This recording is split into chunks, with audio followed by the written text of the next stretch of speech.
This is Freeze, and you're watching Thorin season, and I would have been better than forgiven if I wouldn't get injured. Right, this is episode 42 of Narrative Wake.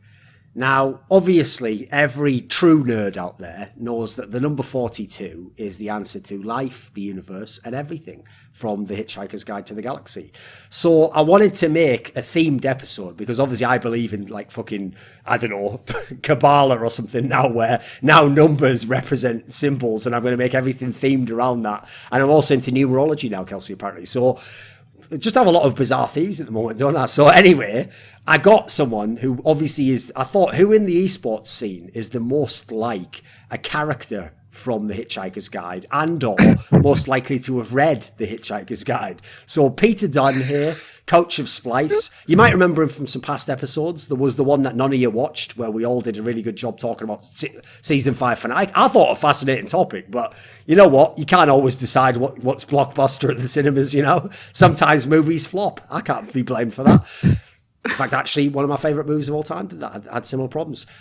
What about this then, Peter? So since then, you've become the Coach of Splyce. Are you the sort of person who's read The Hitchhiker's Guide to the Galaxy? Surely. I Surely have a good guess. I have read The Hitchhiker's Guide to the Galaxy, yes, Thorin. Okay.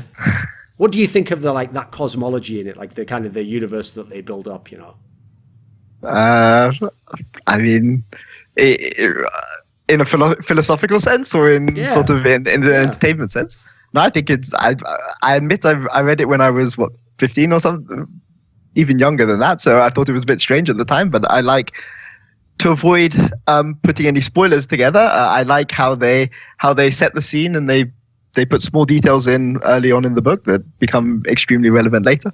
But I would strongly encourage all your viewers to go and read it at the soonest possible opportunity. For sure, yeah. And the good thing is, to be fair, unless you literally say like what happens at the end of the book, it's actually the sort of book that even if someone knows vaguely, like maybe they saw the movie, it won't actually affect your enjoyment of reading the book. Because the whole point about the book is it's very funny the way it's written, and it has a lot of, you know, bizarre little elements put into it. So it's not really like, oh, I don't have to read the book of Titanic because I saw the movie. Like, it's not that scenario, you know. It's pretty different in that sense. Right. What about this then, Peter? I'm going to do. I'll do it. I'll get us warmed up in classic Thorin fashion, right? There's not going to be any. That sounded like small talk. It wasn't. That was just self-indulgence. Don't ever make the mistake, viewers, of imagining I actually do small talk. I don't. I just selfishly indulge my own interests. But I'm going to do a classic, straight to the point, hot seat Thorin question, which goes at this, Peter. Anytime someone's really knowledgeable about the game, and every time I've ever heard you talk about League of Legends, or seen when you tweeted during Worlds, for example, like your breakdowns of the draft and what you thought of the way the teams were playing, I thought you did a great job. Like, you did a very good job of communicating to me, like, you know, win conditions, how teams should play, style, etc. And as unfair as this might sound, when people like that get some skin in the game and become a coach, become involved in the process of being involved in a team, people are going to judge you according to that and be like, right, well, if you do that much, you know, why wasn't the team better? Those, right? Splyce lineups of the time you've been around, they've had a lot of problems, haven't they? Stylistically, fitting the meta sometimes. I mean, my favorite stat is always that last season we had 0 solo kills and 0 2v2 kills in the entire season and playoffs until the third place playoff. And we had an average goal deficit, and we had the most isolated deaths of any team except Unicorns of Love in the entire league. So we got no solo kills, we made the most mistakes, and we died the most 1v1, and yet somehow we came third. So I guess we must be the luckiest team in the world. So. Kelsey, how did they do that? I mean, here's the thing. If Peter wasn't here, we might have described some of these lineups as gimmicky or exploiting idiot teams that don't know what they're doing. But how did these Splyce... Like, how does a team get to the third place playoff without ever getting a fucking solo kill or whatever? I don't necessarily think solo kills are going to be the thing that makes a team good. And even okay, so this stat is a bit misleading because I would guess that the solo kills in the EU LCS total aren't like isn't the most insanely high number ever, right? So there's that, and a solo kill in and of itself is going to have an impact on the game, but it's not going to decide the game, especially last split when we had a lot of really long average game times. So I would say that that's a big thing. I think they played pretty well defensively. I think one of the biggest things is people just didn't realize how exploitable a lot of their champion pools were until near the end. So they could play super defensively, and I think a lot of their defensive play relied heavily on a certain champion named Zach in a lot of scenarios, and I don't know why. It just was always open. So that was a fun time because like the way that Zach absorbed pressure, and particularly in some of their lane swaps and stuff like this, like really stalled out games really well for them. So there were a lot of factors. Obviously, it's not all because of Zach, but they found like creative ways to get around some of their issues that I think teams like G2 by playoffs come around could kind of identify like some of the things that they were relying on and then either bring them out or play around them. So, yep. I think that's fair. I think G2 definitely had our number. Although the fact that G2 had a bye meant that they got to study us for an extra week on that patch. So I think that really, really hurt us. Like I feel that if we'd been able to study G2 and we knew what G2 were going to come out and try to do, we would have been better prepared. They had some creative things in their jungle pathing that we weren't really anticipating. So I think that's fair. They did catch us out for sure. Since they made the particular lineup that you've coached, not that long actually after you joined the team, did you actually get to have any kind of like say or direction in the squad that was put together? Did you just get handed a squad and told, like, coach this team? So there was, in the off season, Splyce contacted me actually just before our last show, but I couldn't talk about it at the time. And we were given the option to sort of build the roster. Some pieces were pieces that we put in early in place. Niski was somebody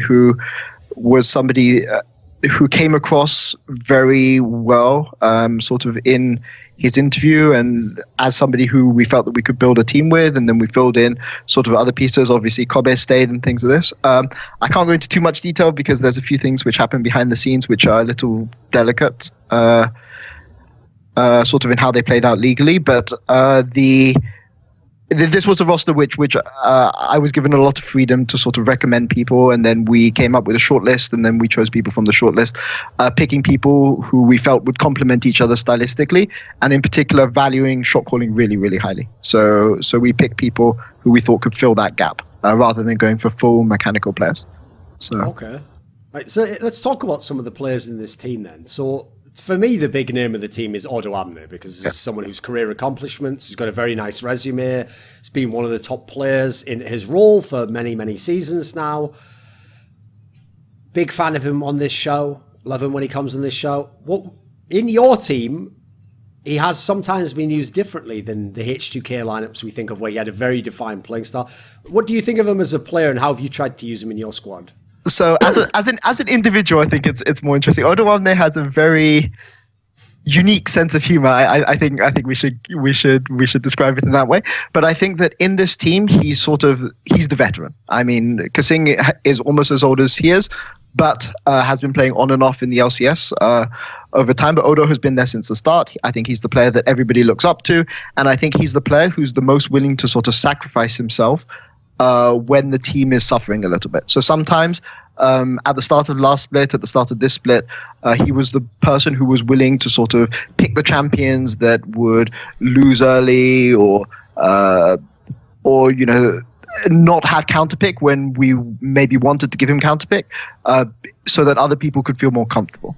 And I think that he is definitely his most useful role as a player is he calls me out and he calls the other coaching staff out when we don't go into things in enough detail, or when he thinks we're talking nonsense, which I think is really, really important from a player.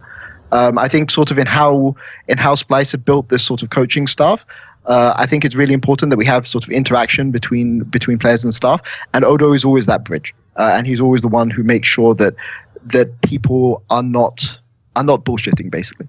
People are playing things directly and going into enough detail and looking out for the less experienced players, I think, on the roster. But in game, he's the leader. He's late game. He does a lot of the primary shot calling with Kasing, and I think that this team doesn't function properly if Odo isn't on it. So I think that's the best way to describe him. Okay. What do you think, Kelsey? About Odoamna or Yes, but specifically in Splyce. specifically in Splyce? I think it's really weird because the way that their team is set up is because theoretically you would think that Odoamna should be the one who's kind of like taking the reign, and Yes. Splyce look the best when they have a strong 2v2 top. And there are a bunch of reasons for that, but at the same time, because of the way that their bottom lane plays, they're at certain points in the game and with certain drafts really, really reliant on having their jungle play to bot side. So Odoamna just ends up in a situation where their team just like doesn't have an early game that they can function around because Odoamna is playing something that just will lose lane because he feels like he needs to do that if they're playing around bot or something like this. I don't know exactly what his reasoning is. Then you have bot lane and jungle trying to win something, and then someone inexplicably dies. I don't know what exactly happens, and then so they just have nothing that they can work with early on in the game. So I think it's a really strange way that Splyce choose to draft and play out their early game. I don't know how much Odo has to do with this, and I don't know how much say he has exactly, but it sounds like he's often, okay, I think this game I should be losing this lane based on what Peter described. So Yeah, I think that's fair. How do you feel about his Ilawi? his Ilawi, I think. Never mind. It was from the first split. Yeah. I remember. I think I remember at least one game. So yeah, it's He never let me forget that that's one of the worst games he's ever played in his entire career. And good to I mean, know. I was partly responsible for putting him on Ilawi, so that's just why I mentioned it. Like Peter, what Kelsey was saying there basically reminds me of when I saw this lineup put together, because I thought I realised Odoamne, part of how he got on Splyce was he had that whole bizarre scenario in the off season where people thought he'd signed to G2 and then he hadn't, and then therefore he didn't get some of the offers, and so whatever, he had limited options, and in the end he picked to go to Splyce. I thought to myself, right, I understand why if you're in, especially like the 2016 H2K line, why you might, if you're a person who has a very good team mentality, be like, okay, you know what, I'll take the bad matchups if it means, for example, like Forgiven or Featherven gets the pick they want, and then we're in a scenario, or Ryu, whoever it was back then, these players get the picks they want, right? That's a great mentality to have. But on this team, when I saw this squad put together, some of these players aren't top players, especially not at the time it was put together. And Odoamne is the clear big name. So bear in mind, I know you absolutely can play carry champions and you can be an amazing top laner. I thought, right, they've even gotten him another Romanian as his jungler. So obviously the premise here is, this is going to be like a strong top lane matchup, where he gets a lot of jungle help. Like Niski, okay, Niski can sometimes pop off. He can be like a carry threat as well. Kasing hasn't played in years and never really in the past showed like a very strong mentality of like, I'm going to be the best player or whatever. So, okay, that's probably just like a safe bot lane. Like, cool, it's the Odoamne show now. But sadly, including when he's come on the show and talked about it, he does almost have sort of a perverse attraction to playing losing lanes for some reason, right? Do you not see it this way in this team? You never wanted him to be more of like the carry threat in the game? Odo is somebody who definitely, I think, sometimes takes pride in being able to win losing matchups or lose less bad than other players might lose a certain losing matchup. That's a better way to phrase it, I think, yeah. But we've definitely come up to situations in draft where we've had to say one person has to sacrifice in order to make this composition work. And I think Odo is the one who is the most willing to do that when it's necessary. So I think it's sometimes, in order for Splyce's style to work really well, especially last season, we often had to sacrifice an individual player either in draft or in the game. This is one of the reasons, for instance, Niski was heavily, heavily undervalued in EU LCS last split because he was just playing push and roam and cover people when we were scaling up through the game. And so he looked really bad on stage because he would always get down on CS. And that's always because he was roaming all the time in order to be able to cover for sort of our scaling picks. And I think that Niski and Odo in draft and Niski sort of in game are the two people who are really most willing to sacrifice themselves for the team. Zerg say a little this split. So. Okay. Right, what do you think, Kelsey, of Niski in the Splyce team?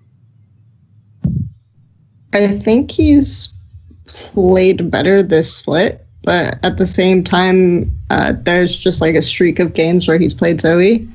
And now that we've seen more games of him not playing Zoe, he hasn't looked as strong.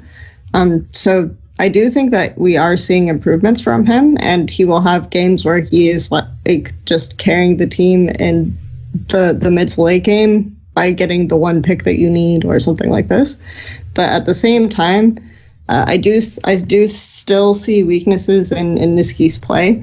So I don't know. Niski is an interesting guy because I wouldn't have vouched for him to get picked up in the EU LCS when I still think that there are really, really good mid laners to be out. We had like Larson play for us. Like there's just an insane pool of mid lane talent. So I was kind of surprised to see Niski back on an EU team at the start of this year, but it sounds like the Splyce team has a lot of faith in him.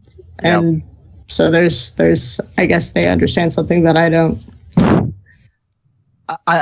Whilst I'm not going to say Niski is not strong mechanically. We never picked him primarily because of mechanical strength. I mean, I think he can be really good on a few champions. I don't want to go into too many details on those sorts of things with playoffs coming up, but we value him really highly for sort of how he plays within the team and how he allows the other players within the lineup to sort of express themselves and play more to their style. And whilst also having sort of the carry pop-off potential, like once or twice. We don't need him to hard carry every single game, but he sort of is the person who makes our style work for all the strengths and weaknesses that has, according to meta changes 6. So obviously, Peter, you had been a coach before. If you remember from the last episode, you were coaching in Brazil in the past. So it's not like this is your first coaching gig, but one of the obvious differences between being someone who analyzes the game and someone who actually has to coach the game is the practicality element. Like, it doesn't matter if you can break down the opponent in the most perfect way and you know exactly what, like the idealized, like chess-like best move would be. Your team has to be able to actually execute that, understand it, take it into a game. Obviously, one of the details is until recently, people only talk to the coach when they're on stage after the picks are made. It's very limited as to how much you can get across. Has it been challenging trying to get things like the team's macro to a high level, people to understand how to play out lane advantages? Has it been tough? Yes, it has been tough. I've actually been working on and off in league since about season 1. So Brazil was I worked a bit in China before being in Brazil. So sort of it was difficult making the adjustment to Europe because the sort of mentality is a little bit different. And of course, a lot of the players, when you look at European players, so to me, sort of Kikis is that guy who played for Gammerberg. What was that Polish team at WCG 2011? He's a top player. MYM. Okay. MYM. No, but he was playing for. So my first tournament that I ever attended was WCG 2011. Yeah. So he was the guy there, and sort of Nuke Duck is the Lemon Dogs guy who had a really amazing fizz and things like this, and making that sort of adjustment to these are new these are players whose names I recognize, but sort of the style and how they've changed over the past 3 or 4 years took a long time to adjust to. I think also the European culture is slightly different to Brazil and China, and that transition was difficult. But I think the key thing is that at Splyce, I was lucky that they were willing to sort of back me up and get the support staff that I wanted. So I think that was something which made the transition a bit easier. So I think that basically one of the biggest advantages I had as a coach when I'm coming to a new team is that because I've been working sort of on and off in esports for so long, I understand what my limitations are.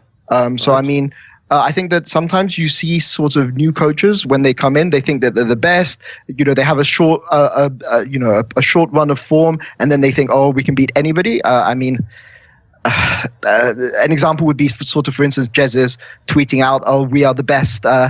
The best coaching staff in the West here, on his Twitter just before they had an embarrassing defeat on stage and things like this. And sort of in order to function for me as a head coach within a team, it's important that because I know what my individual weaknesses are, it's important that I have staff around me who can fill sort of those gaps that's necessary. And this is something which Splyce were very quick to promise that I Europe, and this is one of the reasons why I think the transition was not so difficult. Basically, I have two sort of assistant coaches. One who's Duke, who is not Duke the Korean player, but Duke, who was the coach of Paris Saint-Germain last season, and the other one being Mac, who was the sort of French champion with Millennium last year. Yeah, so that transition was made easier by the fact that I could put those two sort of players around me. So the transition was a bit rough. I think that in terms of individual mechanics, I may be the worst League of Legends player individually that you've ever had on your show. Because I feel I understand that as a coach, I'm not going to be able to outplay any of my players. I've never been a pro player before. I mean, I have some experience of coaching. I have training in sort of coaching football, coaching netball, and these sorts of things.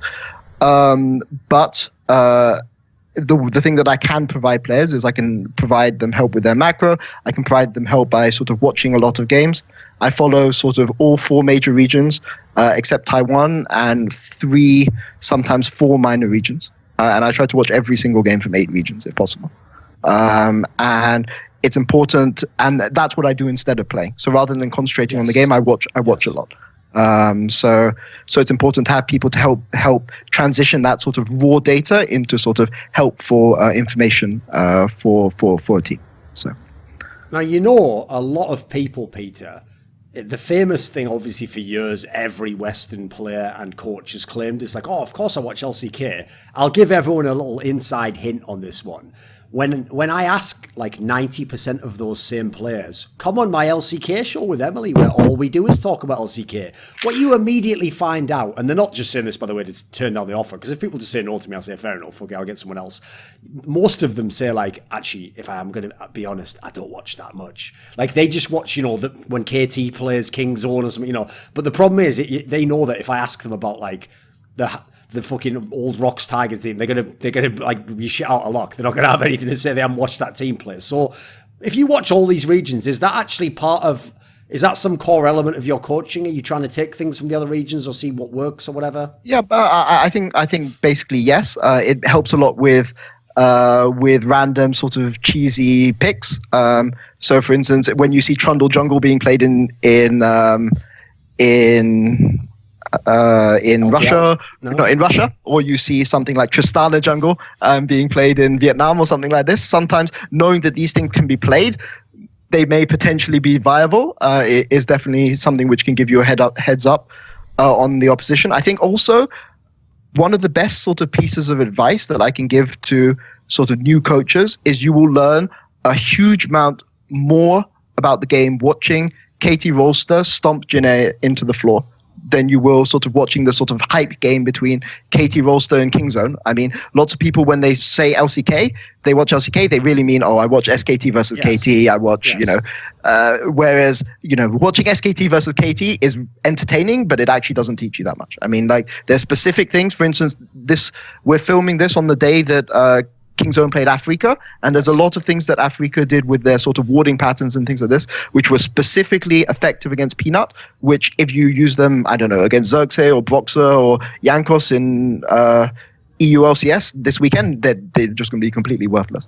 And these are things which the top teams prep for each other. But if you really, really want to learn about the game, the best thing you can do is watch, Invictus Gaming stomp like Top, or KT beat Jinair or something like this, because how they set up the map, how they choose that bad anymore. Okay, so they're not. Come on. They're not, okay, Listen, my boy Goon's coming back. It's his time. It's the year of Goon. That was the year of Corn. Come on, Goon and Corn playing at the top level in LPL was not something that I thought that I would see at the start of this year. Okay. Kelsey, what do you think? Obviously, you're someone who watches a lot of regions as well, and is coming in with a great background in that sense. Have you found it helps with coaching? And, you're not literally the coach, but obviously you're taking part as the coaching staff. And I think some of the most valuable things is you can say, okay, well, X player is playing this in LCK. What do you think about this? And it forces the players to come up with like a good reason as to why this is good or why this is bad and what their opinion is, rather than just like a gut reaction. It short circuits like the double thing of and like, so that champion is actually trash. watching it and seeing it play, like you come up with your own thoughts about it. You ask the players, and like you force them to not like answer and to actually like think about the game critically in that sense as to why an LCK player might be playing X. So that type of thing is helpful. And then of course, if like obviously they're way more likely to be open to something from LCK. If you watch other regions, their gut reaction is going to be, well, like this is a silly region or something. But a lot of times, like they will then come back and say, actually, I tried it in solo queue. You know, it's not half bad. Like these types of things are helpful. So, who's your go-to player? Mine is Doinby. With his Iceborne Gauntlet LeBlanc. I mean, I can't take anything from Doinby, honestly, because the thing about watching Doinby is that Doinby spends so much time practicing these like really niche types of champion pools, and he forces his team to sort of just play around these niche picks, right? Like, and he forces this type of setup. So if you have a team system or something like that where your players are working together in a certain way, and you're just like, just play Ornn or just play Kled or just play something like this, and then they'll be like, and it won't work because your team isn't set up in the same way that Doinby forces all of his teams to set up around him so that he can play stuff like this and so that it will work out. So, you know, that's also how you can tell and verify what I said earlier about how many Western pros even say, yeah, I love LCK, and then you can tell they don't watch it religiously, is the amount of times in interviews in their region, they'll give an interview and be like, yeah, this champion just isn't viable at the moment, and you're just thinking like, what the fuck? I just saw like Teddy or something stomp on that like the last week. What are you on about? Like, the best was obviously, I mean, I won't say specific guests, but earlier in this split, when the meta was really crazy, there were a number of people who came on the show and kept saying stuff like, yeah, the thing is, I wish you could play AD carries still. And I even used to like try and not so subtly tell them like, you can. Today I was watching an LCK, they're playing the fuck out of them. You know, some teams only play AD carry, you know, like it's bizarre how you do get that sort of like disconnect between some of the players, and they do forget sometimes. I mean, consider it's fucking players who use the term global meta. They sometimes forget the rest of the world exists outside of their little fucking puddle, you know, in the pond. Yeah, I mean, some teams, for instance, RNG, even pick Sion for their top laner, sent in duo bot to die under the tower every single time so that he could clear the wave with his Sion passive while Uzi was solo farming top. So they definitely found creative ways across the world in order to be able to make sure that their AD carries found farm, whether by funneling, whether by playing Vayne or Kai'Sa solo top and sacrificing their top laner. There were definitely some teams which were more creative than others anyway. And this is the other thing though, is like I don't think if players will get more out of playing solo queue while LCK is on, I'm not going to force players to just watch LCK and not necessarily take anything from it. So it should be my job to be able to kind of distill if there's something valuable that I should be talking to them about. Okay. I think that's a better way to look at it.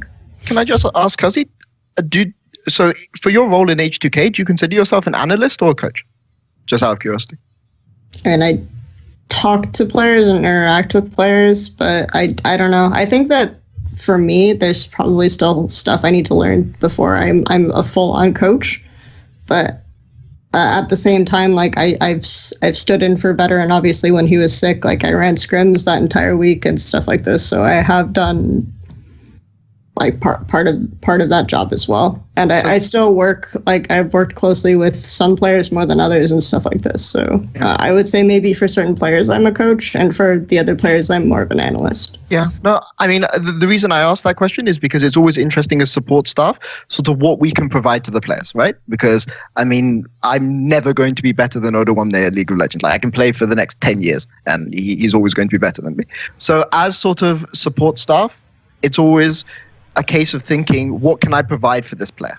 what can I do to make this player's life easier? What can I do to help this player who obviously knows a lot more about the game, at least on a 1v1 level, and at least a mechanical level than I do? Like, what can I contribute?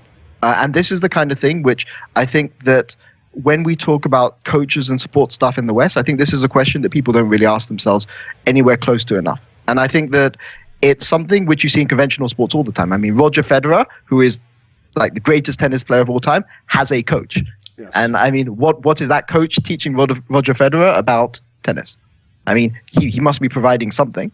And I think that this is something which is really important when you go into coaching, and when you think about coaching and you think about what you can provide to players and what you can provide to a team. This is something it's really important to think about. And this is why I know this is something Kelsey's talked a lot about, or thought a lot about herself. So I was just wondering, like, sort of this, did you consider this sort of watching of all of these regions as something more from an analyst role, or more from a coaching role, in sort of how you?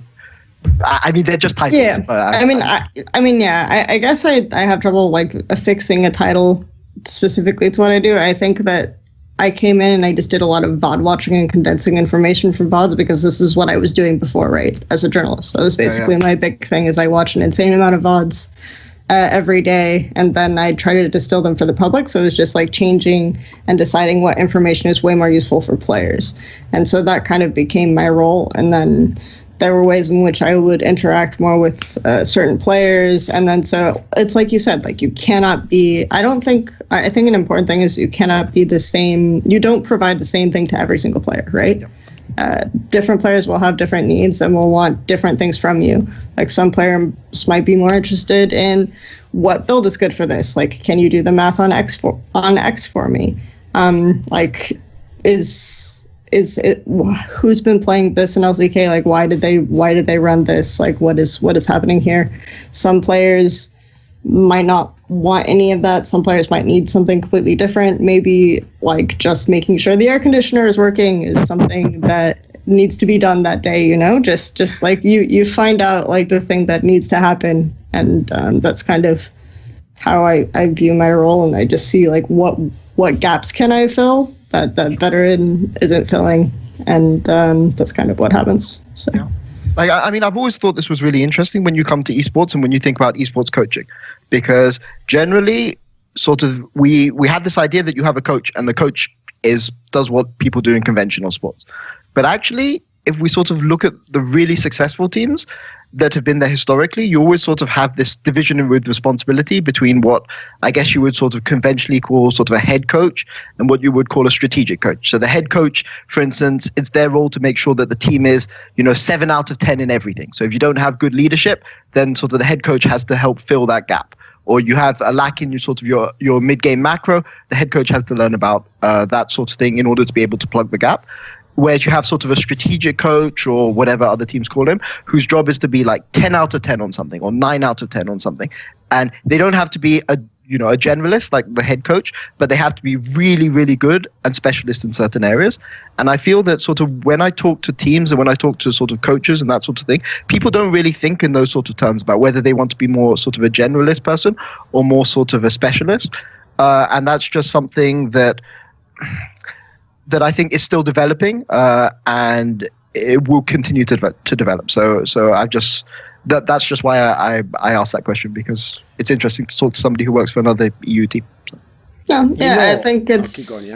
I think my perception. I think a lot of people's perceptions on the outside of what coaching is, and even mine, when I would say like people's perception on the outside of what coaching is and what it actually is different. Like even with that, like what it is now from that point is very different. So it's like a bunch of, and if I went to a different team, it would probably be completely different again. So yeah. Can you give us some broad strokes of like, if you personally coming in, what you imagined it would be like, how it's been different? I guess, yeah, I kind of had some interpretations of what it would be like. I think I expected to have like a more systematic approach to dealing with like every player. Like I expected to be providing similar things to every player. So that's like one of the biggest things. And then some players I won't like talk to for X amount of time. And then the other player, and I'll spend like a lot of my time talking to one player. And then like using it's like the social dynamics are one thing. It's like, I think one thing that I'm kind of weak on probably is just the social dynamic of the team. And so that's something that I've had to work on a lot. And so like my perception of what types of skills I would need was very different, I guess, is the best way to put it. So yeah. I mean, I guess that's sort of like you have one player who, if you write 2 pages or 3 pages of feedback on a scrim, they will read every single line and every single note. And if you give another player that, they're going to see, oh, this is 2 pages of A4. I'm not going to read this. Yeah. I'll pretend to read this for you, but so you're not upset, but I'm not actually going to read any of it. Yeah. You know, there's actually a story. It was in, I forget which team. I mean, if you guys don't watch American football, it won't matter anyway. But I wanted to just reference if I could for the fans. I forget which team it was, though. Oh, fuck, who was this guy? I'm going to remember after the episode. But anyway, basically, there was an NFL team, and there was a player who played for this team. He was like a famous player. And apparently, his coach, like, I'd heard that he wasn't a very coachable guy, you know, like he's the sort of person who just like parties and does what. He's like one of those natural talent people, you know, they just turn up to the fucking game and then they're pretty good. And apparently one of the problems was the coach, to test him, gave him like a workup on the other team and was like, right, you know, like go home, study this when you get some time. And then when he saw him at the next practice, he said to him like, right, what did you think of it? And he goes, coach, you know what? It's all great. You did a great job. And he goes, no, but was there any players you liked in particular that you'd like me to call? He goes, you know what, coach? I trust you. You just call whatever you want and I can do it. I can do all the players. And then he says, but it's empty though, because the whole thing is he tricked him, just giving him like a bunch of blank pieces of paper. And this guy had not even opened the fucking like there. Sure. That is, first of all, whoever that NFL coach is a fucking absolute baller. But also what's mad is that he even leaked that story. It's fucking insane though. Sure. Are there any players like that in LCS, do you think? Sorry.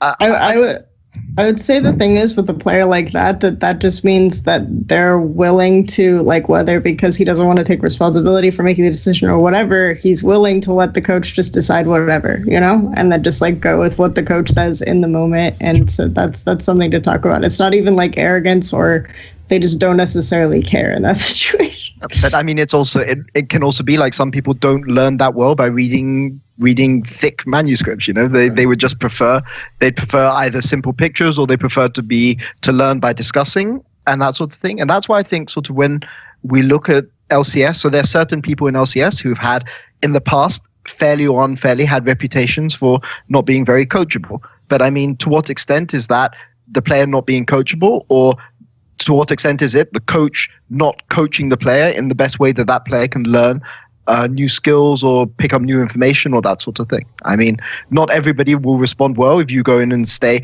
you know, you stamp your foot on the table, your fist on the table, and you go and say, we do everything my way. Like there are some people who just respond really poorly to that sort of coaching. Okay. But you can have people within the same team who are willing to sort of cede responsibility to the coach or have trust in the coach. And there's some people who need to be convinced.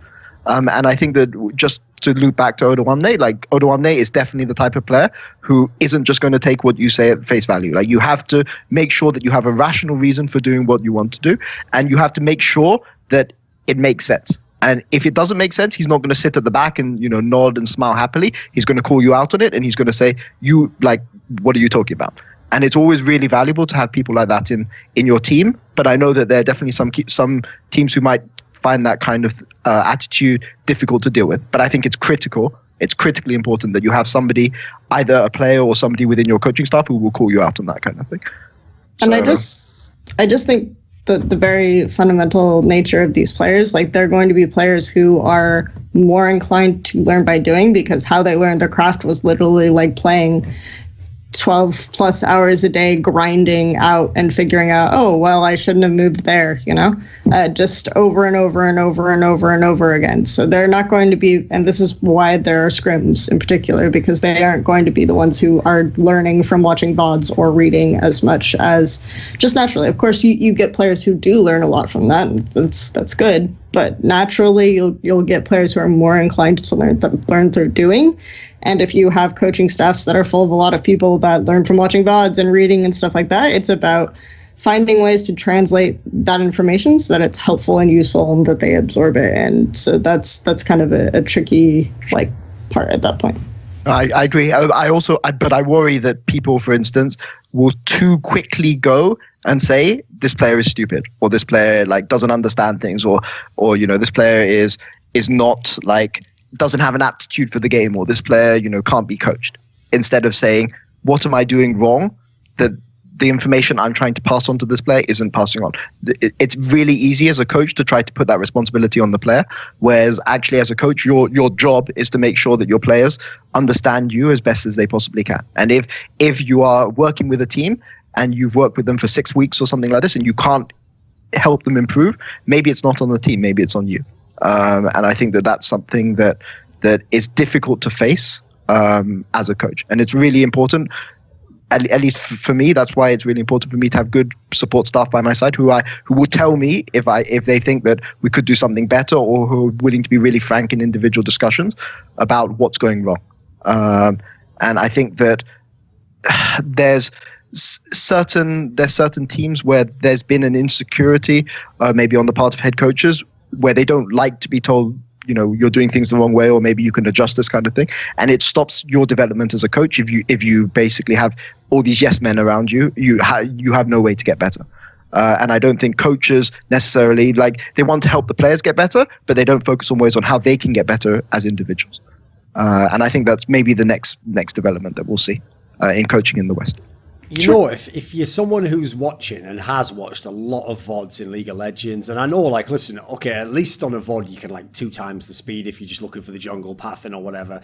I'll tilt the fuck out of you by just explaining to you what it's currently like in CSGO, right? Just so you can see the contrast and inwardly curse Riot for not giving you any of these tools. Because in CSGO now, because there's a lot of teams that have a lot of investment and people have built a lot of tools, basically, that their plan is, they're all in closed beta and public can't get access to them. But the whole concept of some of them is actually to never be public. It's never to be an actual tool for the public. It's to license it to teams and make you pay a certain fee and you'll get access to these tools.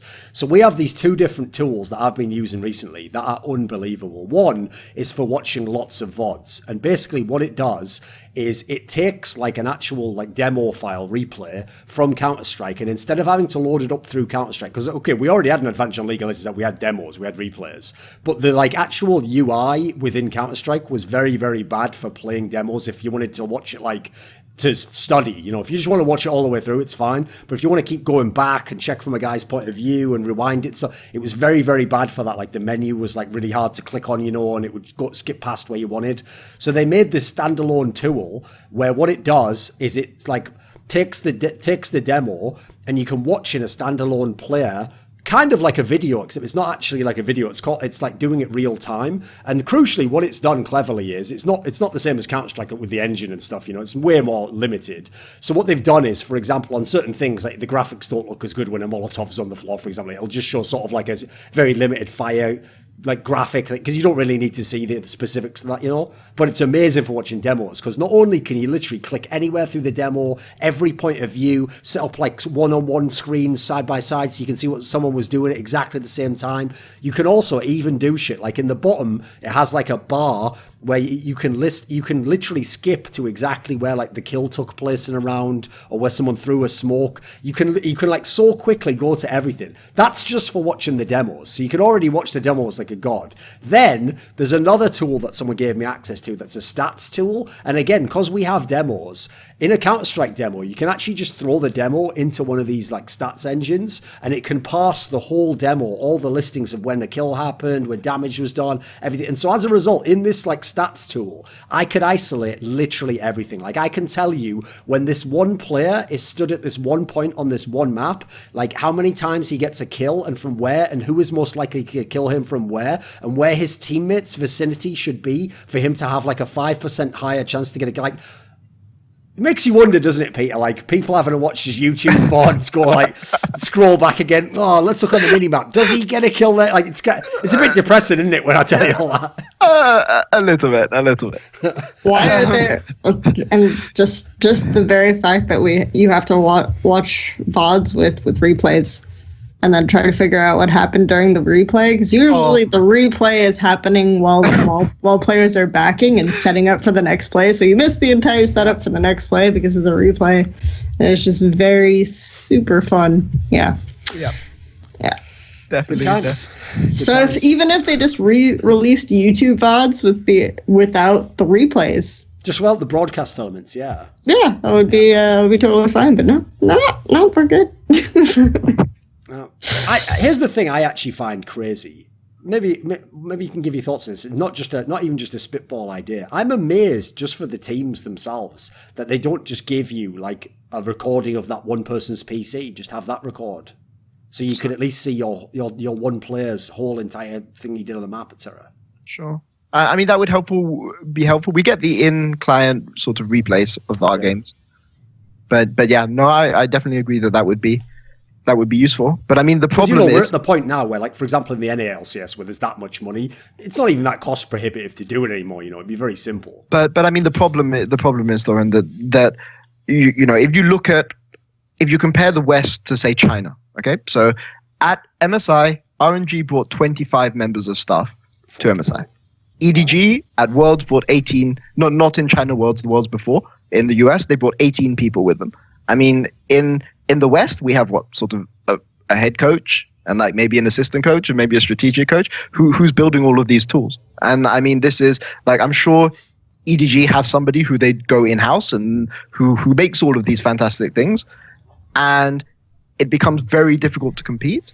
And sort of when, like, this is why I've always found it really hard sort of to understand why there's certain people who maybe think who sort of head coach a team by themselves and think, oh, I don't need that many support staff and that sort of thing. You know, it's going to be me just working with sort of 6 other people, because maybe you're the best coach in the world, but are you better than 25 people? Because good luck beating RNG, I mean, at a point though, it's kind of like, a lot of those guys, I'm not sure if they needed to be there, you know? Like, the thing, what Kelsey, are all these people doing? It could very well be true. It's pretty insane. Don't do anything. But actually, like, to tie this topic into what Peter's talking about here, like, first of all, there's actually a great saying, I believe it's from like Japan or something, where the saying is like, nobody is smarter than all of us. And the idea is, like, even if you were the smartest individual ever, like, you can't be smarter than you plus other people if you all work together, you know? Like, I mean, that even works on a logistic level. You know, the best coach in the world doesn't have time to watch every game in the whole world and study everything. So you already need some people. And this is actually something that happened in Overwatch, actually, which is in the Overwatch League, where some of those orgs, because they spent so many millions of dollars, did invest a lot of money in staff. One of the guys who was the coach of actually the team that didn't end up winning the Overwatch League, but they were the best team the whole time, the New York Excelsior, which is a Korean team, he actually did literally have a whole team under him, which he like jokingly called like his data slaves, where he would just have these guys like running mad amounts of data. Because again, unfortunately, Overwatch has the same problem. It doesn't have replays, doesn't have ability to like pass all this info. So he just had humans doing all that, basically. So he just had, like, you know, one guy, her whole job was, like, record this one tiny detail in the game, contrast it with something else. And basically he was using these people like human computing devices, like some shit out of Dune or something. But I mean, like, the problem, but just as a sort of tangent to that last point, like, when you talk to people, when you talk to sort of teams and you talk to sort of head coaches and things like this and ask, you know, why don't you have sort of a larger team? Why don't you have data specialists or assistant coaches and all of this? People say, well, there aren't that many sort of talented people who I can hire. And the question that I've always wondered is, why aren't you sort of finding smart people and training them up? I mean, is it because you're worried that one day these people might come around and take your job? Are you worried that one day, you know, that, you know, it's not worth investing time in a person in order to help them get better, so you can have sort of members of your support staff around you? It's really, really puzzling to me because So I worked in Brazil for a long time, and I still get people who contact me who are in the Brazilian scene or who want to work in Brazilian esports and things like this, asking me for VODs or sort of information, sort of how they can get better in the game. And there's just not that much material out there, and there's almost nobody who's willing to take a chance on you or invest time in you to train you to be as good as you can possibly be. And maybe all of these 25, let's say, okay, on RNG, I'm sure they've got 25 talented people. But let's say, for the sake of argument, that 15 of these people don't do anything. And, I don't think it's like likely. But a lot of the times, I think, like sometimes I've heard situations where you end up hiring people who basically just end up taking up time and don't necessarily value add. And then you can turn around and ask, okay, so who's telling people how to do these jobs? Like who's like, so then you're basically just at a point where you have a head coach who not only is supposed to be running the team, but is then having to devote time to training these other people who are supposed to be helping the team, but aren't quite at a point where they can value add. And then so it's just like, okay, what teams might decide that because of the way the season is structured and because of time allocation, it's not a situation where you can devote time to training these people. Maybe that's something that you can do in an off-season setting, but how many coaches want to spend their break talking to and training up other people? So it's just another thing where it's like, okay, so yes, we have an issue where there's so many things that could be done, and there's so many instances where manpower could be helpful.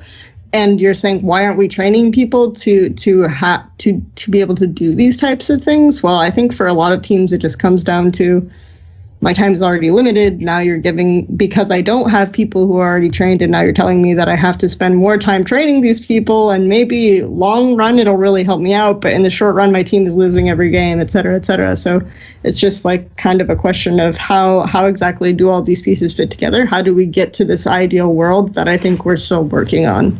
Sure. But I mean, I guess I have a follow-up question to you, Kelsey, and to you, Thorin.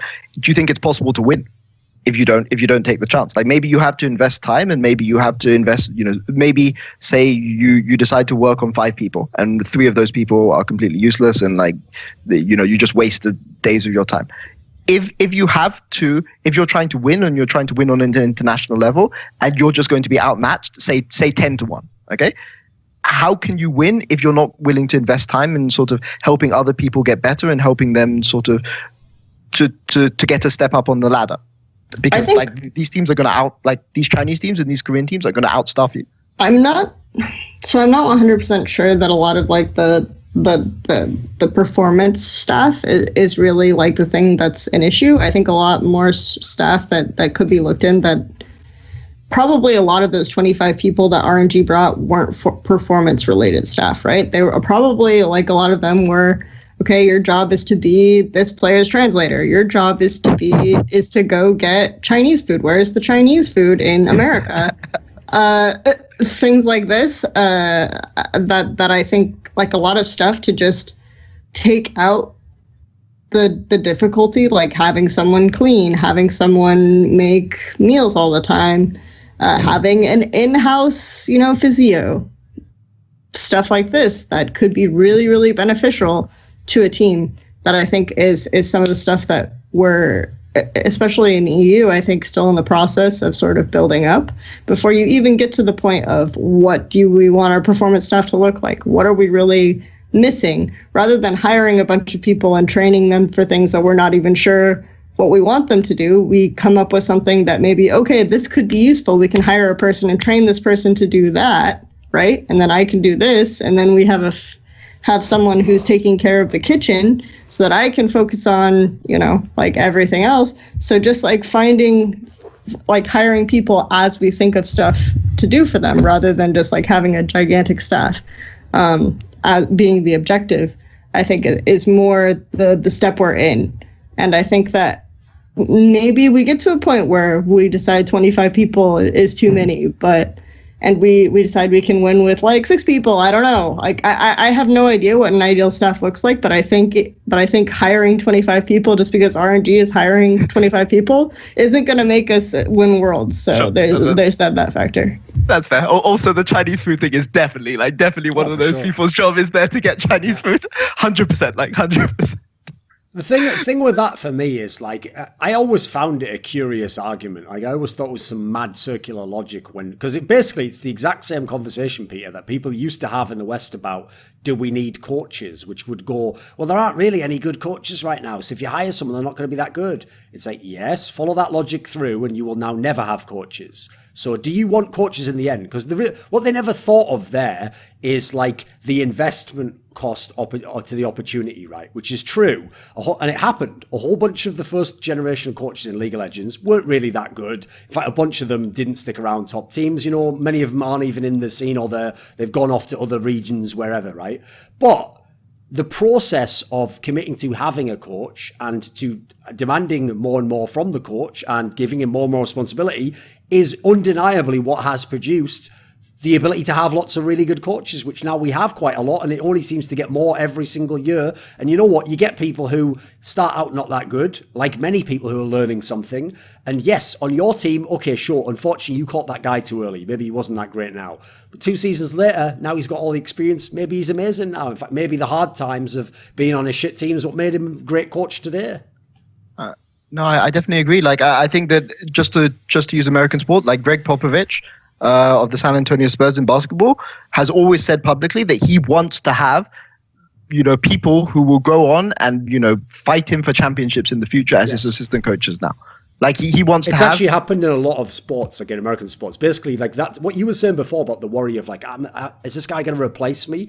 They've already gotten over that in American sports. Like they know if they're a really good coach, like eventually if my like second in command or some like offensive coordinator becomes amazing, well, obviously people are going to see that and he's going to get his own chance of being a head coach. But the problem is that's actually the best case scenario for everyone. Exactly. And I mean, like I genuinely hope that one day Duke or Mac, if they have a different team, will I'll be playing in playoffs against them and hopefully winning, but maybe not winning, but these are people that I think can be really good in the future, and I wouldn't even have them on my staff if I didn't think that they could be really good coaches in their own right.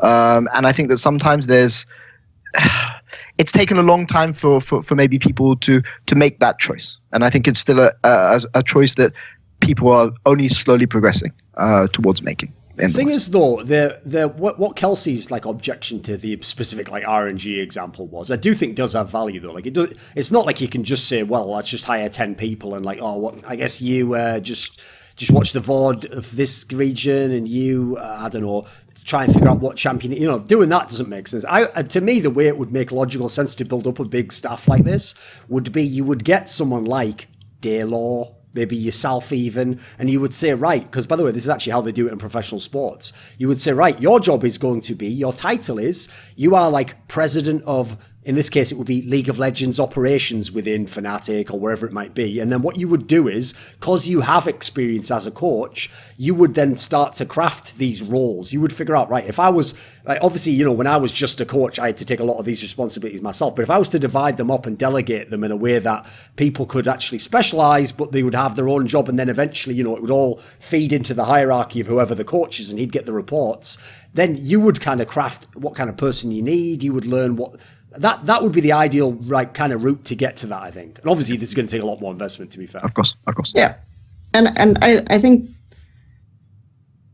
to answer your question, Peter, do I think we can compete with 25 people? It's like, I think, yeah, if you think thoughtfully about the kinds of people you need, an exposition, and you have someone like Thorin described who is crafting out and deciding which role, and you're hiring people for things you feel like you need at the time, and you have room in the budget to hire someone else and train like that person if you realize you need something else, then yeah, I think as long as you're not over bloating your staff and everyone understands their role and everyone's functioning properly, then it's probably possible to not just get intimidated by the number of, sure. Like let's even think about this. Like you show up with 25 staff members, enemy team is like Well, we did not expect this. I wouldn't be surprised if some of these teams are like, yeah, let's bring that guy and that guy and that friend. Like, bring your girlfriend. Let's just show up with as many people as possible and intimidate shit out of those guys. You know, like I'm not. Obviously, I'm joking a bit here. But I wouldn't. Thing is, to be fair, though, that kind of thing didn't happen. Like, that would be a viable strategy. No, right? no, but they should go further. It's working on Peter. Yeah, no, if I were them, though, like if you're listening, anyone from LPL, do that explicitly, though. Like, what you should do is when you go to an international tournament where it's all the top teams competing, every day have a different person go up to the like TSM or something. And I mean, I'm joking that TSM would be at an international tournament. You know, obviously that shows how dated my references are. But you know, you go up to whatever the team is and have a different staff member come up and go, "Hello, I'm like the vice engineer of like VOD review things." Like, have a different person every time and just lie, make the titles up because obviously it would get to people, wouldn't it? They'd be like, "Fuck, this is unfair. How are we supposed to win? We've only got 3 people." That'd be good. I mean, of course, I'm exaggerating. Like, I know a lot of these people are translators, and they're not actually like helping on anything to do with the game. But it's just interesting that sort of this choice is being made to sort of put a large support staff around the team, and maybe only 10 of those people are actually helping on in-game stuff. But it's just, but I think even if it's only 10. Or even if it's only 6 or something like this, to think that as a single coach, that you are definitely going to beat 6 people who have 6 times as much time and can put in 6 times as much effort than you it requires a special kind of arrogance to believe that you will win in a 6v1. Like, no matter how talented you are, you just have to have somebody around you, and you have to invest. From my point of view, you have to put time and invest time into people who you may not think are as good as you, but train them to be as good as you so that you can have backup. So that you can use your time more efficient. So, I think, yeah, that's also, to go back to Thorin's question, maybe the biggest thing for me is that when people get hired on teams, they think they spend like a lot of time with the players. I think as a staff member, you probably are going to spend the majority of your time talking to the rest of the staff and deciding like, okay, how are we going to plan out this scrim session so that it's the most efficient possible and we're not wasting their time? How are we going to plan among ourselves to set up this plan for this draft this week or this strategy this week and present it to the players in an efficient way so that we know how to immediately answer their questions, and then they can just like make it as easy as possible for them so that they focus on playing, they focus on like practicing their individual champions. Like, you spend a lot of time just interacting with other staff members. And so I can see like where you're coming from and saying that having more staff members just to have like meetings and have more voices in working stuff out, as long as all of these voices are contributing good information. You don't necessarily have to have like specific niches carved out. You can just have like people who are good for collaborative discussions and understanding. So like, I spend a lot of time talking to veteran about this type of thing, like way more than I expected would be my responsibility. Yep.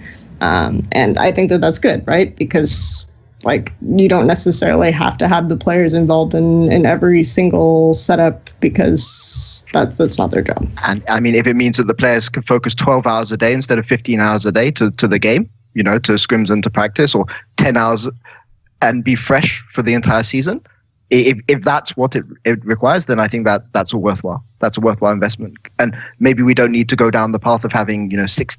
What was that ridiculous thing that they mentioned that Flame said he used to play some obscene amount of games that when he was going through a rough patch back in Korea, and he played like, was it like 20 hours a day or something like this? I'll believe it. I mean, yeah, I believe it. I've heard multiple players say that they've played, like multiple Korean and Chinese players say that they've played 20 hours a day, right? They just like immediately, like Zatai, his famous story was, I would fall asleep at my PC, wake up 4 hours later because I was replaced by Rookie and I didn't know what I was doing with my life anymore. Like these types of stories all the time. So, and I mean, hopefully that as we have more sort of expanded support staff, you know, players can have a better work-life balance, and I think that's really important. So that's just my thought. Right, let's talk about some EU LCS teams. So we'll start with what is always the juiciest team to talk about anyway, to be honest, is Fnatic, obviously, because Fnatic's back on top in the league again. The inevitability is quite frankly boring at this point in time, but they've done it anyway, Peter. They've even got Reckless back. Sure, he's only played a game so far, but he's back.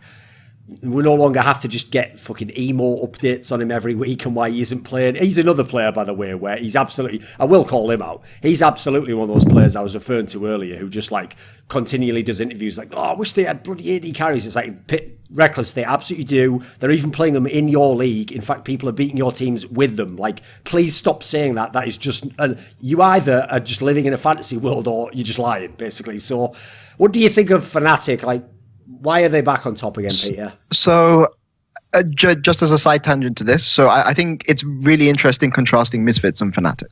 So Misfits and Fnatic are both two teams that got to the quarterfinals of Worlds last year.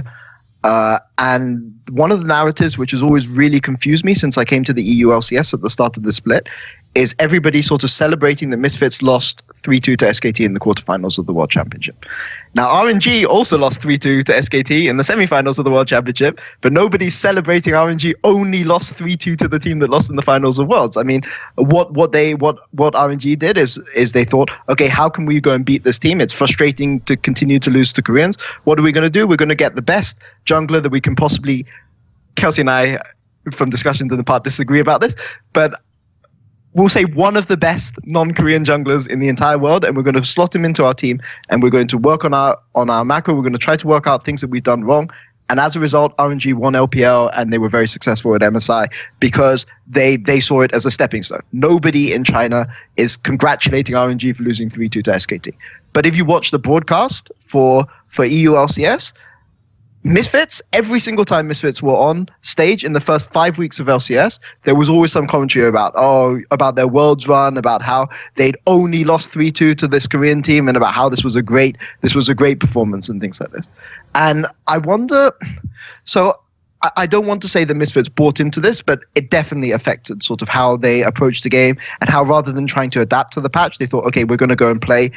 So this is last split. We're going to play things our way. We're going to try to be as perfect as possible. And by playoffs, everything will work itself out. And we're just going to prepare ourselves as well as we possibly can for international competition. That's always what was said in the interviews. You look at what Fnatic did. Fnatic weren't willing to rest on their laurels. They realized they almost lost in the group stage. They went out and got the best sort of support staff that was available, who was Young Buck, who is definitely, I mean, if you look at how Fnatic have improved this year, like, at Worlds last year, Fnatic were, I don't want to say they were a joke. For Fnatic, were playing less than optimal macro. They were getting out-rotated by, sort of second tier, like the second team from Vietnam and that sort of thing inside their game. And this year, their macro is really, really solid. And they've worked out, they have like a coherent style of play and a consistent style of play. It's very aggressive. It can sometimes be punished if not everything goes to plan, but they have an identity and they have good macro, which is something which basically wasn't around. And that's because they invested time in thinking, what do we need to get better? And they came up with okay, we need Young Buck. Let's go out and get Young Buck. And they went out and did it. And I think Fnatic are very scary, not because they have mechanically strong players, which they undoubtedly do, but because they are very smart about how they play the game, and they force you into making choices at every single time. Like, Fnatic will ask you sort of 20 questions in a game, and if you get all 20 of them right, multiple choice questions. If you get all 20 of the questions right, you can win. You probably will win. But you get one of them wrong, you get two of them wrong, that's it. You're not going to win. And that's why they're so scary. And it will remain to be seen how they will do in playoffs. But I can't, like, Fnatic are by far the best team in Europe right now. And there's nobody even remotely close. So I think the interesting thing, I'm not like as glowingly praising Fnatic macro as Peter is. But I do think that they are one of the only teams that has like kind of actively tried to improve upon what's happened throughout the course of the summer split, knowing that the meta might change again. And by this, like, obviously people think that that's a weird thing to say because they brought in Bwipo, they benched Reckless, but in terms of like, they were one of the only teams I felt who continued to work on like their mid to late game transitions, whereas now we're seeing EU go back to, it's no longer win lane win game, and the teams that were heavily relying on that, like you brought up the Misfits contrast, and I thought that was where you were going with it initially, but I think that they're a perfect team to talk about because they are they have been relying on that very heavily, and it was something that they really focused on in spring as well. And then so they were doing super well in summer, doing like a similar approach, and now their like mid to late game transitions are generally a mess.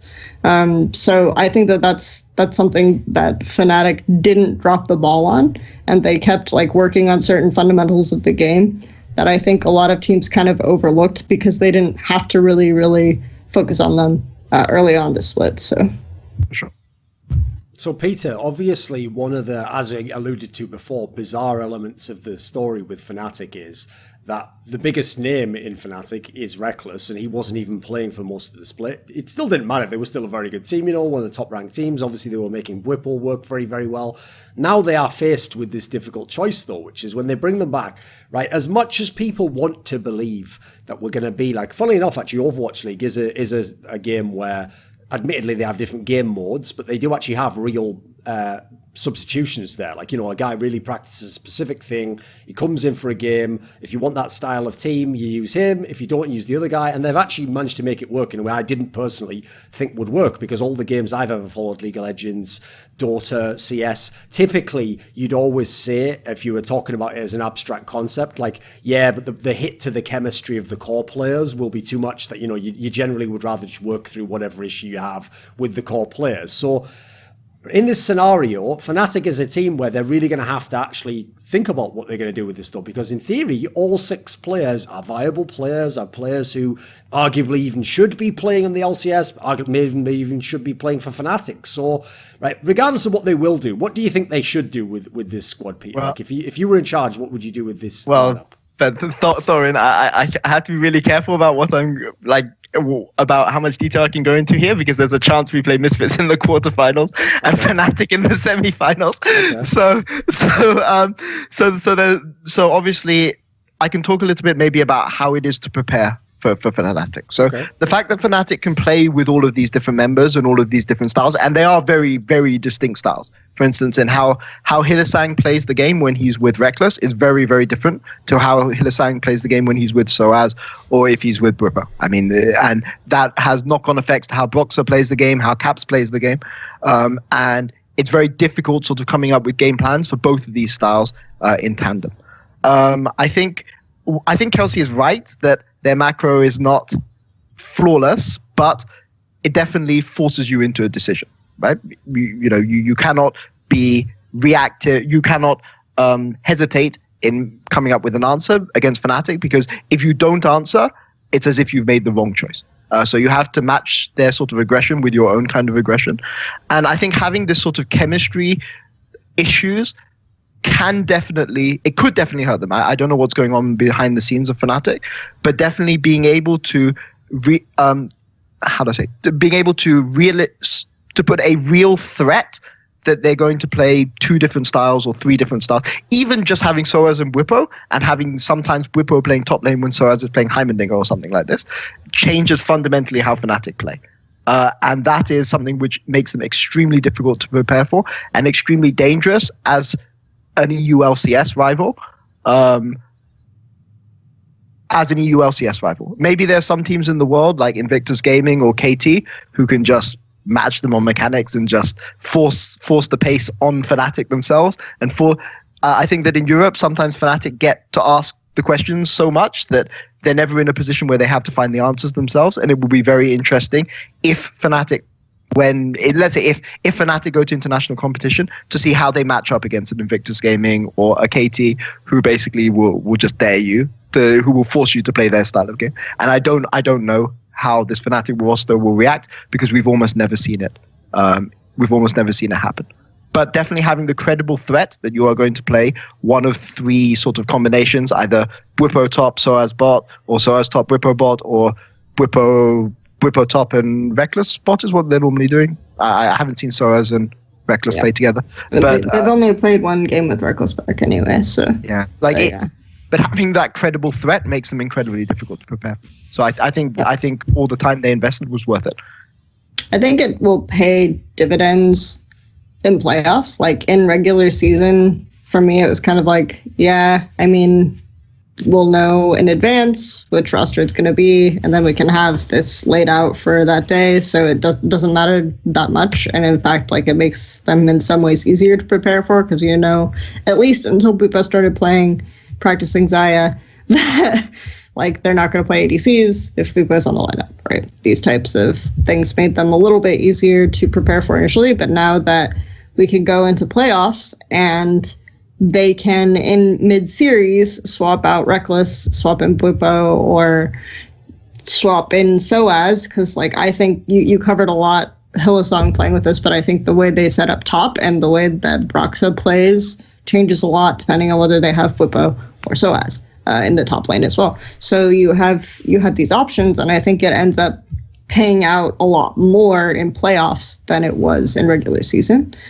So that's definitely something to consider for them, and I think that that's really, really helpful, and it's going to be paying out more. I don't know what it's going to be like, because almost every single region has stopped playing almost entirely, except for in like niche cases, stopped playing AD carry champions. And Fnatic is like one of the only teams globally that started playing AD carry champions. Yeah, stopped playing non-AD carry champions. And I think Fnatic is like one of the only teams globally that's like one of only 2 teams or something globally in the major regions that is still playing some Aegis bot. So I think that's an interesting thing to look at. So I'm not sure how big of a factor it's going to be. They might decide to stick with Reckless, or they might just decide to stick with Bupo playing AD carries. Who knows? But we'll see what happens. I think it's an interesting dynamic for sure, though. Okay, right, Peter. As you contrasted there, looking at this season, people are going to think Misfits was the best EU LCS team. It was obviously between Misfits and Fnatic at one point in time.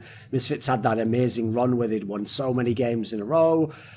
The last few weeks have been pretty rough for Misfits. I think they've lost something like 5 games in the last 8 or something. So what's happened to this team? So I think that firstly, it's Misfits were never. I mean, Misfits were good. I don't want to go and say that Misfits were a really bad team, but Misfits were very good in a particular style which required them to snowball from the early game, and where even last season we saw sometimes their mid-game rotations and transitions, they make mistakes in their transitions. They don't play around tempo, they don't play around sideways that great, and that made it very difficult for them to close games out last split when they had to work to close games.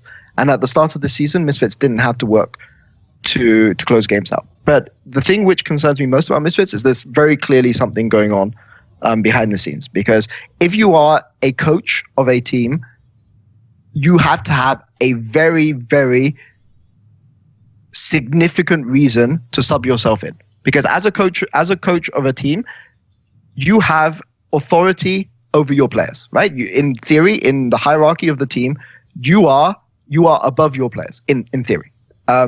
And if you go and sub yourself in order to go and play, this creates a very, very awkward situation in the same way that sort of if you started, I don't know, dating the sister of one of, no, okay, that's a bit creepy. Like dating, say, the ex-girlfriend of one of your players as, say, a manager or a head coach, or even as a sort of assistant coach, it creates, because of the power dynamic within the team, it creates a lot of problems. So Misfits must have felt that things were going so badly behind the scenes that they were willing to cross like a line you should never cross. Basically, the only time where I've seen this happen was Winterfox did it. Paragon. Yeah, Paragon. Yeah.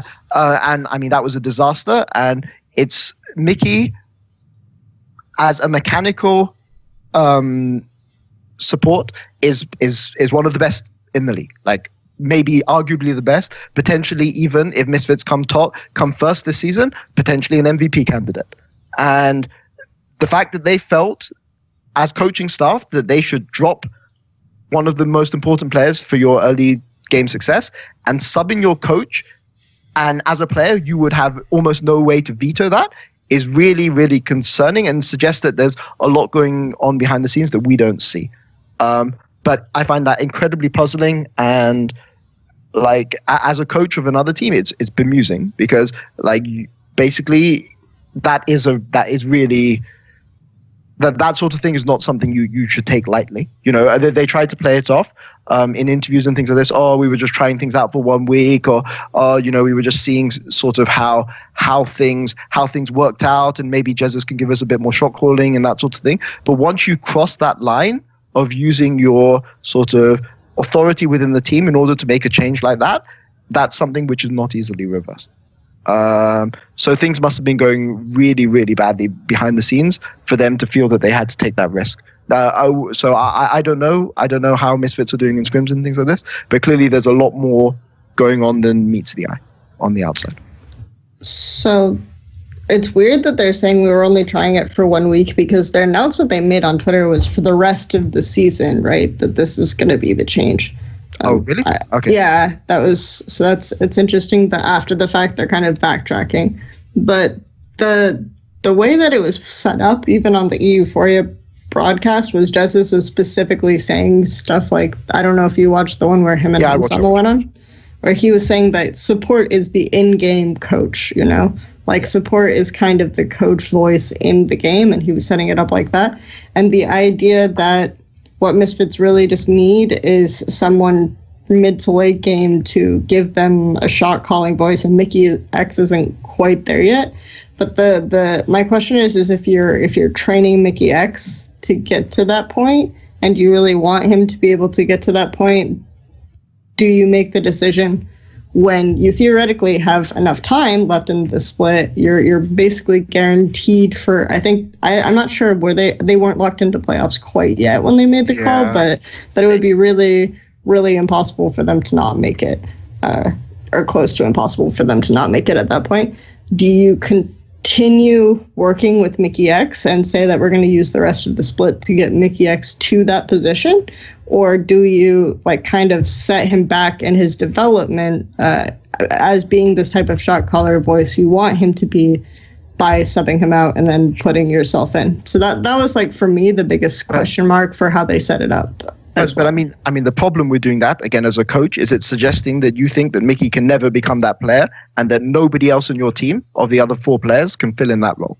Yeah, that's kind of you're being more harsh about it, but yeah, that's kind of what I was getting at, is that you are setting that player's development behind when you're saying that, like, okay, you're not progressing, you're not learning this skill fast enough, and I should just play myself. But I mean, it's like say it's once Jesus is in as a coach and he is in that shot calling role, and say something like Maxlaw or Afari disagrees with his call, what are they going to do? Are they going to overrule their assistant coach in game?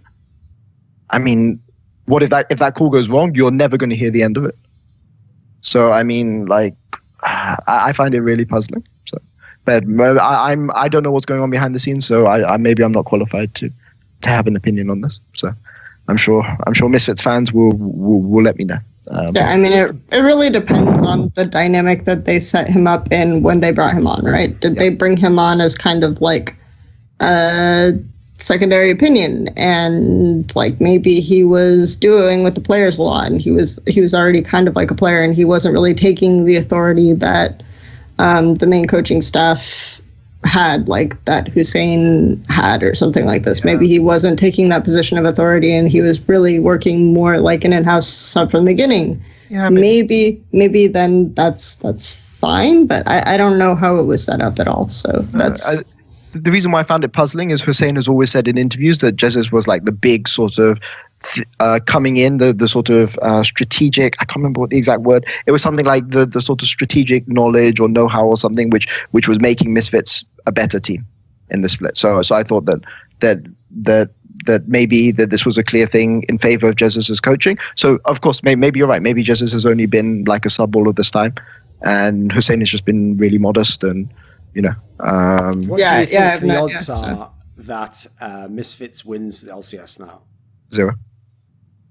You think this is just like a sign of the problems they're in, and they're done? I mean, I'm not saying they're done. Like I think like there's a chance we play Misfits in the quarterfinals, and I don't think that's like a matchup that Misfits can't win. I think like Misfits may even be slightly favored in that matchup, but like the chance that they win LCS from this point now is 0.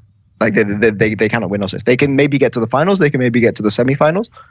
You know, we are playing in the tournament. Maybe they beat us. So, and I'm sure if that happens, I'll never hear the end of it. But they cannot win LCS. Like it's not possible. Well, once you make that sort of a move as a coaching staff, there's no going back.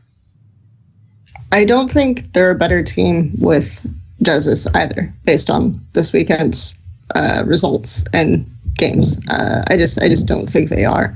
Maybe they're aware of that, and they're banking on their rate of improvement being faster with Justice in the lineup or something like that. But they look and feel like a worse team because they had a way of winning, which was basically get super far ahead in laning phase.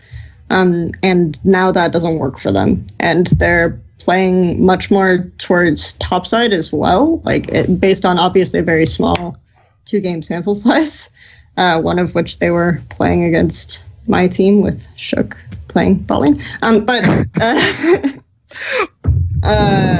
Yeah, so they're playing towards top much more, and I remember interviews and stuff where last year they were saying, okay, part of the reason why we were having so much success is we changed our focus to playing more around bot because playing around top just wasn't working for us. And it's just like, okay, it's like trading sides for top is not working for you anymore again. But if you're playing with Jesses, it indicate you probably don't want to play super hard to bot. That's probably not what your objective is.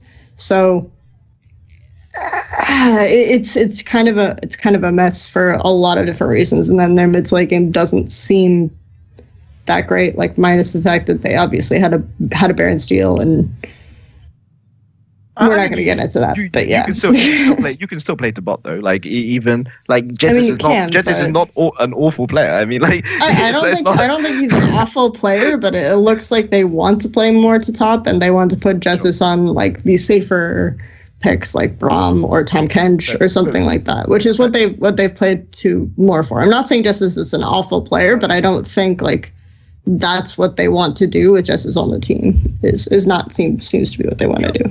I mean, we'll see. I mean, he could always play something like Pyke and just anyway. I won't get into too much details, but there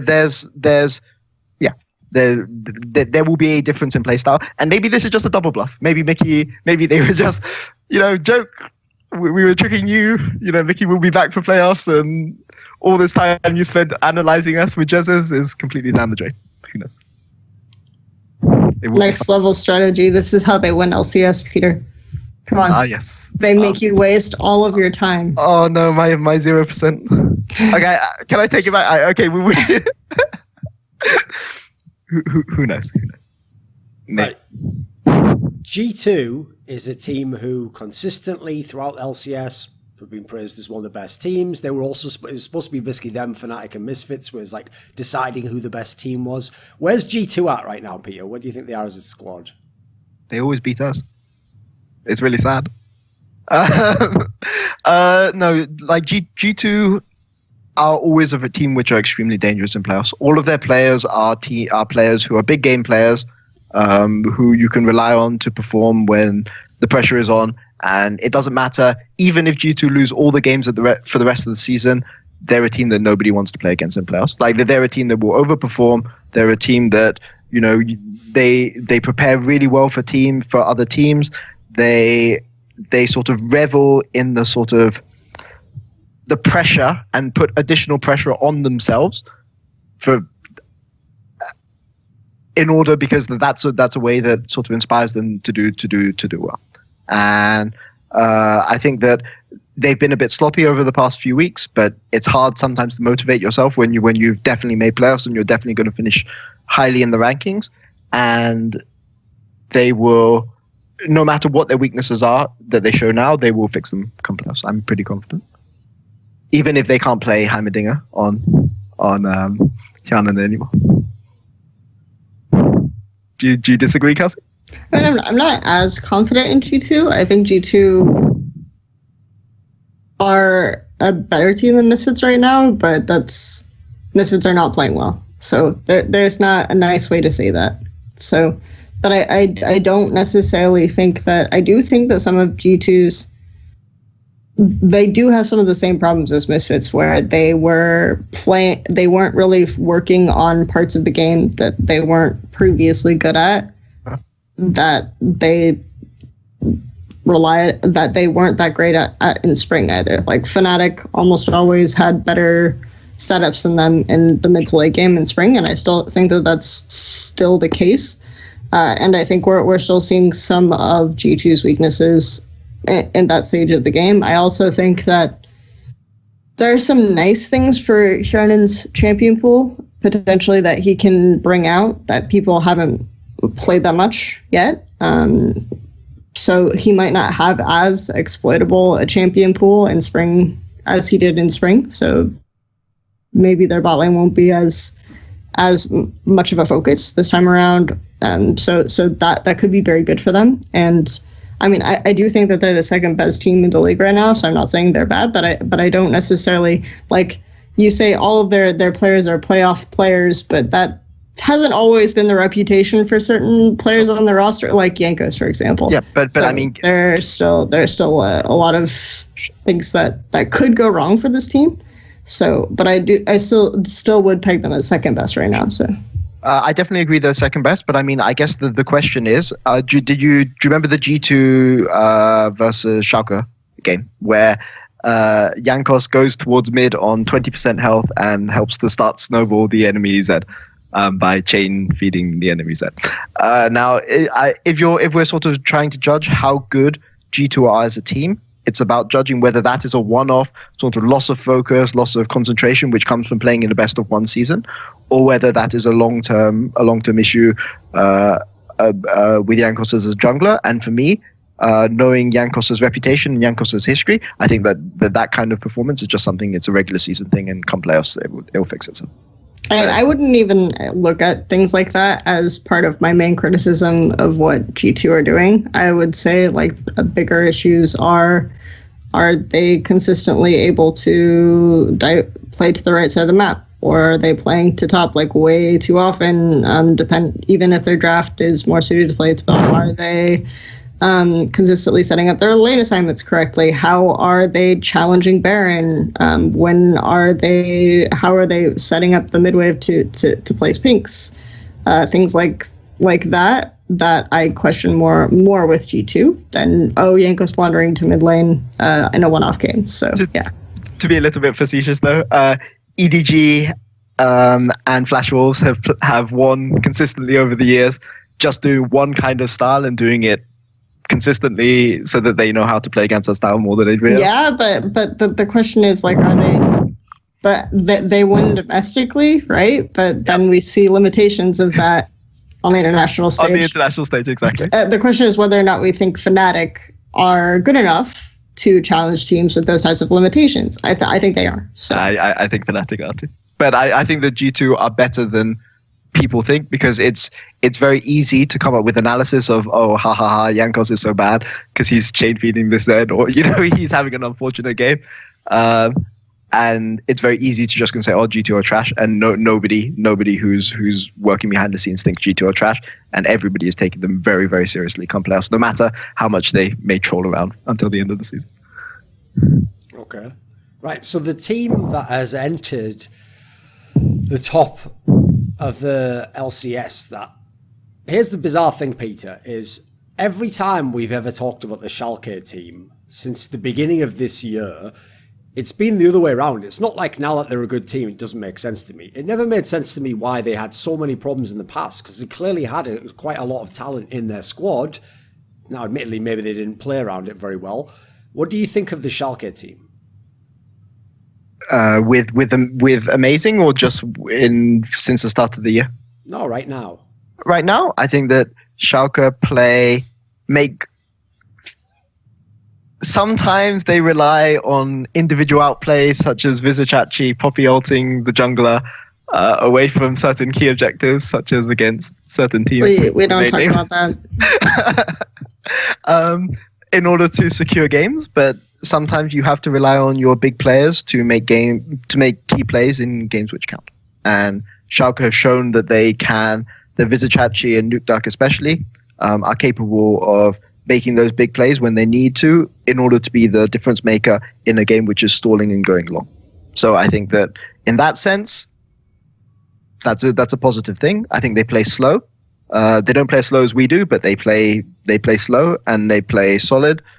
But I think saying your team plays slow is verging on.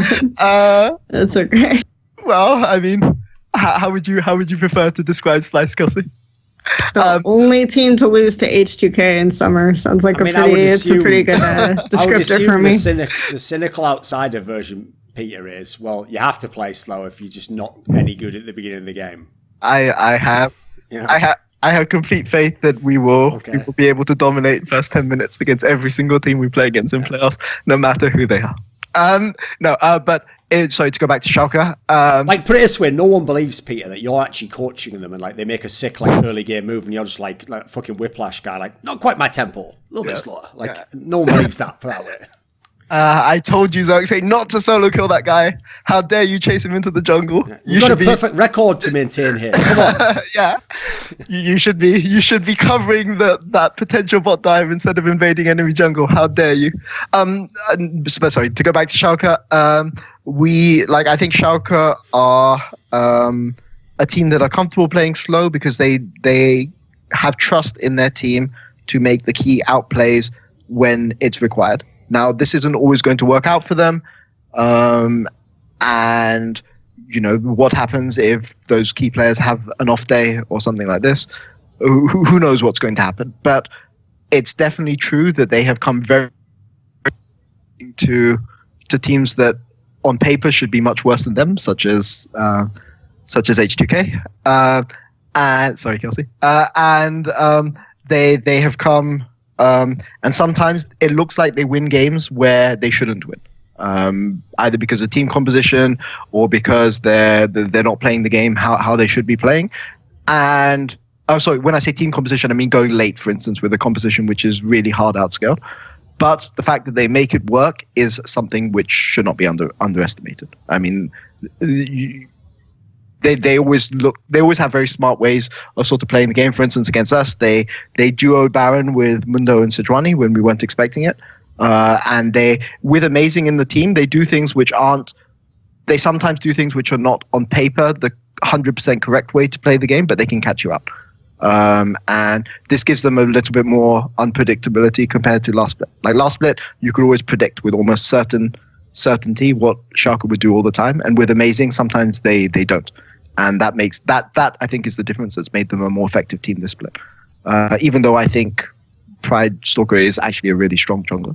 I think Amazing has given them unpredictability, which for a team like Schalke is really, really valuable. So I think that's what makes them dangerous. And I think they could still come second. Depends how seriously G2 take the last week. So, do you think they're better than Misfits? Schalke? I mean, right now, I don't feel like just if you go by the last form we saw of Misfits, it's not a super high bar to set. Obviously, they both of them had similarly close games with the last team in the league where it feels like that shouldn't have happened, right? But at the same time, I think that Schalke has actually improved because they've found certain things that work very well for them. Namely, they're super good at playing defensive side lanes and just opening up the map for a new deck. I think they're very good at that type of play style, and that's something that it took them a little bit to sort of figure out was how they wanted to play. And that's been a good thing for them. And I think that's something that has allowed them to look a lot better as the season progressed compared to Misfits, who sort of went the other way. So yeah, I think right now they are better than Misfits in the sense that they have some pretty clear win conditions that they can rely on match to match. So yeah. Ironically, I feel that Schalke's sort of weaker early game forced them to improve in a way that Misfits were never forced to improve. So it may actually benefit the fact that Schalke didn't have that stronger start to the season, may actually just mean that they end up qualifying for Worlds if it comes down to it, because they're forced to confront their problems and deal face to face with them on a daily basis. Do you think they will be a good team in the playoffs then? I think they'll be a good team in the playoffs. I think they might struggle against international competition, but definitely like they're looking strong coming into playoffs for sure. Okay. The other team I wanted to talk about, because we're just going to pick like a few teams, we're not going to go through every team in the league. The other team is going to be Vitality, because they're the squad where, you know, they've had up and down results, but it looked for a while like maybe they were done. Then they did this move where they brought Kikis in. Kikis has returned. They've won a whole bunch of games. What do you make of the Kikis-infused Vitality? So I think Kikis is a really smart player and a good League of Legends player. Like he's somebody whose career I followed on and off since season 1, and he has always shown to be inventive and consistent isn't the word. Consistently inventive. Like I mean, he doesn't play standard. And when he does play standard, he plays standard very, very well. But he goes into a game, I feel, deciding, okay, this game I'm going to play standard as well as I possibly can, or this game I'm going to try to innovate as hard as I possibly can, and doesn't combine the two.